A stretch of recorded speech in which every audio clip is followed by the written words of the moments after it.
À partir de 2026, le gouvernement du Québec prévoit une forte hausse des baux des villégiatures sur les terres publiques. Les abris sommaires, souvent utilisés comme camps de chasse, verront leur coût grimper de 52 %. Ce sont eux qui écopent le plus, selon le président du regroupement des locataires des terres publiques du Québec. Et il vous jure que ça a une importance, la villégiature chez vous. C'est un mode de vie. C'est pratiquement un mode de vie en Abitibi-Témiscamingue, la villégiature et la forme d'habitation. Les abris sommaires, c'est pas les baux qui sont les plus chers en passant. C'est un petit shack, entre guillemets, là, un petit camp de chasse à quelque part, là.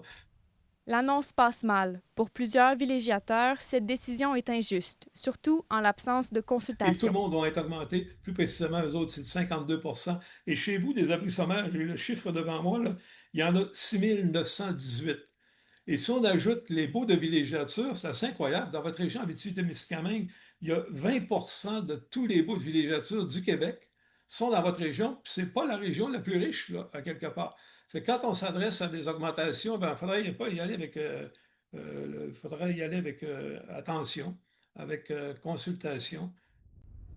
Pour Joanne Godet, villégiateur au lac Guéguen, c'est une douche froide. Ça a un impact, surtout qu'il n'y a pas plus de services là, qu'on va recevoir. C'est-à-dire que moi, je suis vraiment en forêt, en forêt, en territoire non organisé, là. Les chemins ne sont pas ouverts l'hiver, je n'ai pas de ramassage d'ordures, tandis que j'ai aucun service, j'ai pas d'électricité. Donc, voilà, on nous augmente d'environ 46 pour rien. Pour rien, on n'a rien en retour. Fait que c'est un petit peu salé comme augmentation. Le regroupement des locataires des terres publiques incite les citoyens à réagir. Ils ont jusqu'au 22 août pour écrire à leurs députés. C'est la date limite pour faire valoir leur opposition à ce projet de règlement. Élise Tessier, RNC Nouvelles, Val-d'Or.